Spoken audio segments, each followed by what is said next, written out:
ব্রহ্মবৈবর্ত পুরাণ প্রকৃতিখণ্ডের ষোড়শ অধ্যায়। শঙ্খচূড় গন্ধর্ব বিবাহক্রমে তুলসীকে বিবাহ করলেন।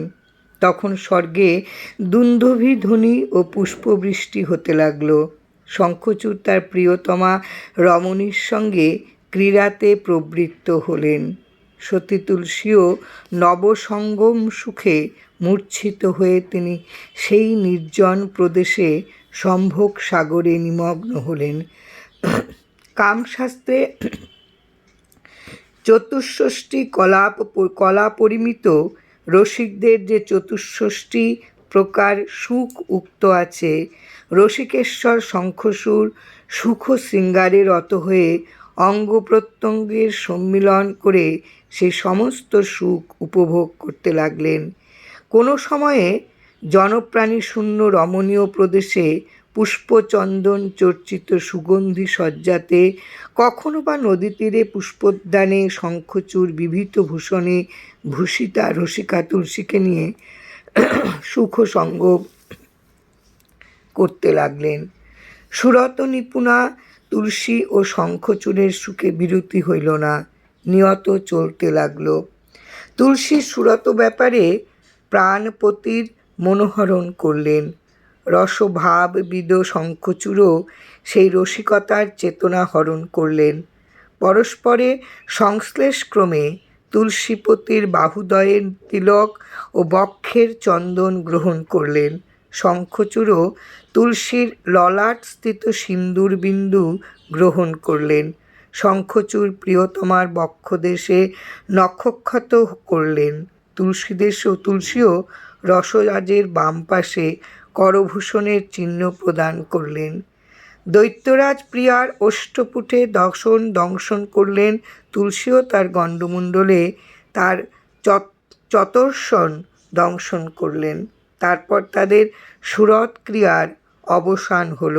তখন তারা শয্যা হতে উঠে মনোবাঞ্ছিত বেশ বিন্যাস করলেন।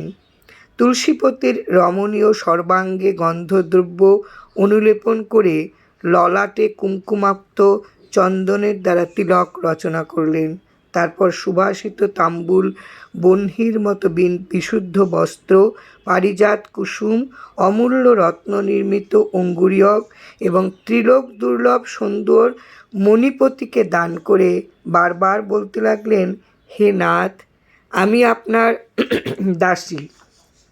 এই বলে গুণশালী স্বামীকে পরম ভক্তির সঙ্গে প্রণাম করে সম্মিত হয়ে তার মুখমণ্ডল নয়ন যুগল যেন পান করতে লাগলেন।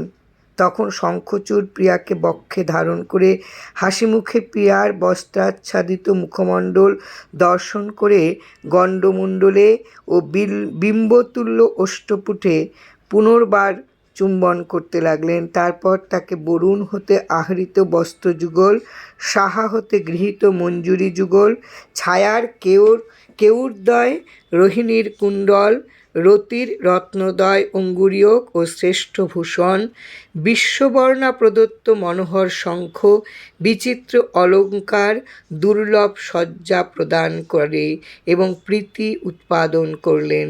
তারপর প্রিয়ার কবরী ভার রচনা করে তাতে মাল্য বিন্যাস করলেন এবং তার গণ্ডদেশে সুগন্ধি চন্দন দ্বারা তিনি চন্দ্রলেখাযুক্ত সুচিত্রিত পত্রাবলী রচনা করলেন। তার চারদিকে কুমকুমবিন্দু বিন্যস্ত করলেন।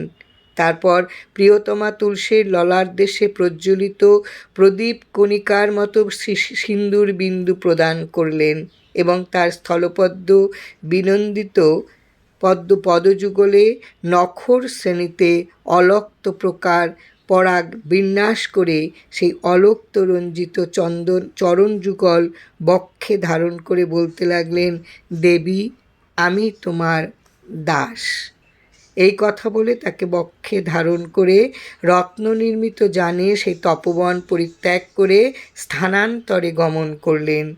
কোনো সময় মলয় পর্বতে, দেবনিলয়ে, বনে, পাহাড়ে, কোনো সময় অতি রম্যস্থানে পুষ্পদানে, কখনো সিন্ধু তীরে বা নদী পুলিনে, কখনো নির্ঝরযুক্ত গন্ধমাদন পর্বতে, কোনো সময় ফুলবনে বা মালতী বনে, কখনো পারিজাত বনে, কাঞ্চনময় কিঙ্কণক ও কঙ্কক প্রদেশে পুষ্পচন্দন চর্চিত সন্ধ্যায় কামার্ত শঙ্খচূড় কামপরায়ণা তুলসীর সঙ্গে ক্রিয়া করেও উভয়ই তৃপ্তিলাভ করতে পারলেন না।